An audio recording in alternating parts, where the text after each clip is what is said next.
Hi అండి, welcome back to Sam creations. ఈరోజు recipe వచ్చేసి ములక్కాడ మెంతి టమాటా కర్రీ అండి. ఈ కర్రీ టేస్ట్ చాలా చాలా బాగుంటుంది. ఇలా నేను వీడియోలో చూపించే విధంగా ట్రై చేయండి, చాలా బాగుంటుంది. కర్రీ ఏ విధంగా చేయాలో చూపిస్తాను.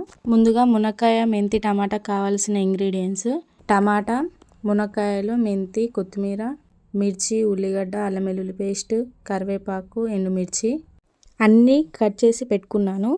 నెక్స్ట్ స్టవ్ ఆన్ చేసి ప్యాన్ పెట్టుకోవాలి.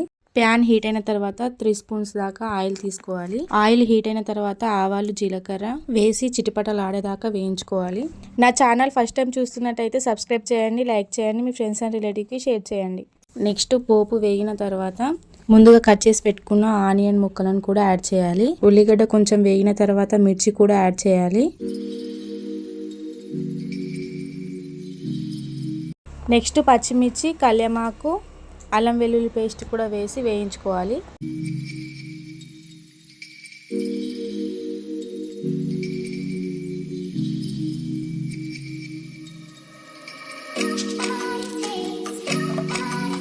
పోపు వేగిన తర్వాత ముందుగా కట్ చేసి పెట్టుకున్న మెంతి కూరను కూడా ఇందులో యాడ్ చేయాలి.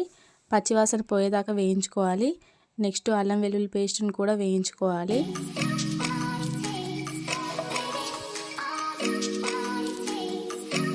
ఇలా 5 మినిట్స్ వేయించుకొని పసుపును కూడా యాడ్ చేయాలి.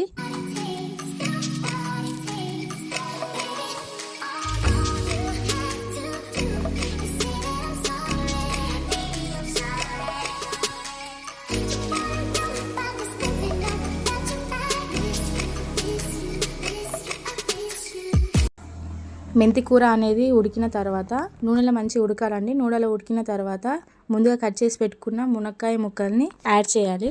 మనం పప్పుచారులో తినే మునక్కాయ టేస్ట్ కంటే ఇందులో వేసే మునక్కాయ టేస్ట్ చాలా టేస్టీగా ఉంటుంది. ఒకసారి ట్రై చేయండి. ఇలా మొత్తం కలుపుకొని 1/2 టేబుల్ స్పూన్ సాల్ట్ కూడా వేసుకొని మొత్తం కలుపుకోవాలండి. మునక్కాయ ముక్కలు వేసిన తర్వాత కొంచెం సాల్ట్ కూడా వేయాలి. ఇలా వేయడం వల్ల ముక్కకు అనేది సాల్ట్ పట్టుతుంది. మొత్తం కలుపుకొని ఒక 5 or 6 మినిట్స్ ఉంచాలి. 5 మినిట్స్ తర్వాత ముందుగా కట్ చేసి పెట్టుకున్న టమాటా ముక్కలను కూడా యాడ్ చేయాలి.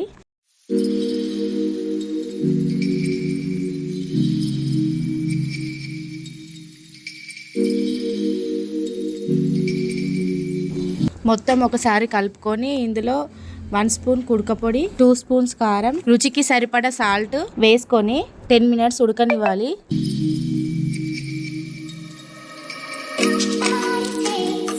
మూత అయితే పెట్టేసి లో ఫ్లేమ్లో ఉడకనివ్వాలి.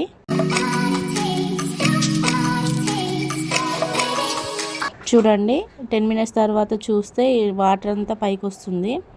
ఇలా ఒకసారి కలుపుకొని మళ్ళీ రుచి చూసుకొని సాల్ట్ వేసుకోవాలి. నెక్స్ట్ మూత పెట్టేసి ఒక 5 మినిట్స్ ఉంచి మునక్కాయ ఉడికిందో లేదో చూసుకొని దించేయాలండి. చూడండి, వాటర్ కంటెంట్ అంతా పోయి దగ్గరకు వచ్చేస్తుంది కర్రీ అనేది. ముక్క కూడా ఉడికిపోయింది. నా ఛానల్ ఫస్ట్ టైం చూస్తున్నట్లయితే సబ్స్క్రైబ్ చేయండి, లైక్ చేయండి, మీ ఫ్రెండ్స్ అండ్ రిలేటివ్కి షేర్ చేయండి.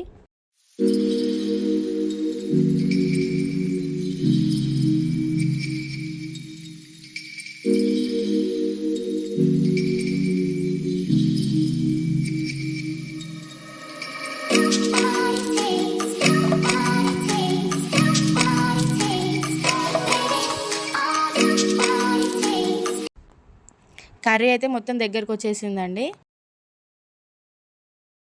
నెక్స్ట్ 1 స్పూన్ ధనియాల పౌడర్ వేయాలి. కర్రీ అయితే కంప్లీట్ అయిపోయింది. స్టవ్ ఆఫ్ చేసేసి సన్నగా కట్ చేసి పెట్టుకున్న కొత్తిమీరను కూడా యాడ్ చేసి కలుపుకోవాలి. అంతే అండి, మునక్కాయ మెంతి టమాటా కర్రీ కంప్లీట్ అయిపోయింది.